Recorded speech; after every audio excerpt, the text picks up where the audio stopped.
Hello, this is Sunjata Kancharla. Today I am going to discuss about Chief Minister.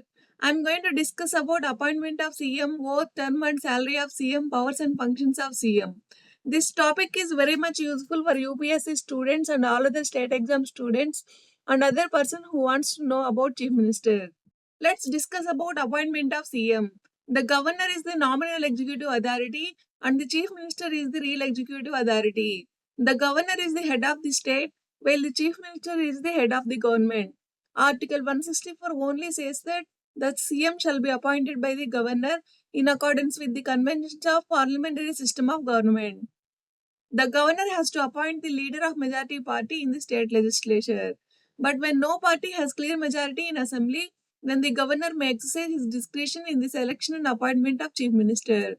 Governor usually appoints the leader of the largest party or coalition in the assembly and asks him to seek a vote of confidence in the house within a month. The governor has to exercise his individual judgment in the selection and appointment of chief minister when CM dies suddenly and there is no obvious successor.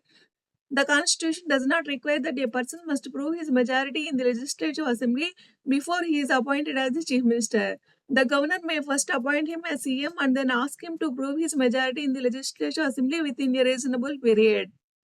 A person who is not a member of state legislation can be appointed as CM for 6 months, within which time he should be elected to the state legislature. According to the constitution, the chief minister may be a member of any of two houses of the state legislature. Let's discuss about both term and salary of CM. In his oath of office, the chief minister swears that to bear true faith and allegiance to the Constitution of India, to uphold the sovereignty and integrity of India, to faithfully and conscientiously discharge the duties of his office, to do right to all manner of people in accordance with the Constitution and the law, without fear or favor, affection or ill will. The salary and term of the chief minister. The term of the chief minister is not fixed and he holds office during the pleasure of the governor. However, this does not mean that the governor can dismiss him at any time. He cannot be dismissed by the governor as long as he enjoys the majority support in the legislative assembly. The salary and allowances of the CM are determined by the state legislature.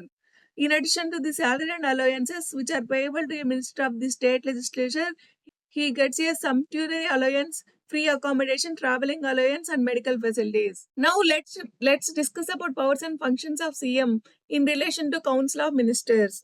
The governor appoints only those persons as ministers who are recommended by the chief minister. He allocates and reshuffles the portfolios among ministers. He can ask a minister to resign or advise the governor to dismiss him in case of difference of opinion. He presides over the meetings of the Council of Ministers and influences its decisions. He guides, directs, controls, and coordinates the activities of all the ministers. Next, in relation to the governor, the powers and functions of CMR, he is the principal channel of communication between the governor and the Council of Ministers. It is the duty of the CM to communicate to the governor of the state all decisions of the Council of Ministers relating to the administration of the affairs of the state and proposals for legislation, and also to furnish such information relating to the administration affairs of the state and proposals for legislation as the governor may call for. And also, if the governor so requires, to submit for the consideration of the Council of Ministers any matter on which a decision has been taken by a minister but which has not been considered by the Council. He advises the governor with regard to the appointment of important officials like Advocate General, Chairman, and members of State Public Service Commission and State Election Commission, and so on. Next, the functions and powers of CM in relation to state legislation. He advises the governor with regard to the summoning and proroguing of the sessions of the state legislature. He can recommend the dissolution of the legislative assembly to the governor at any time. He announces the government policies on the floor of the house. Next, to discuss about other powers and functions of CM. He is the chairman of State Planning Board. He acts as a vice chairman of the concerned zonal council by rotation, holding office for a period of 1 year at a time. He is a member of the Interstate Council and Governing Council of Niti Aayog, both headed by the Prime Minister. He is the chief spokesman of the state government. He is the crisis manager in chief at the political level during emergencies. He is the political head of services.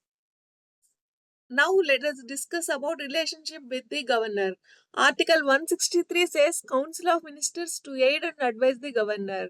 Article 164 says the CM appointed by the governor, the minister shall hold office during the pleasure of the governor. The Council of Ministers shall be collectively responsible to the Legislative Assembly of the state. Article 167 says duties of CM as respects the furnishing of information to the governor. Thank you. If you like this video, please share, subscribe, comment and give suggestions.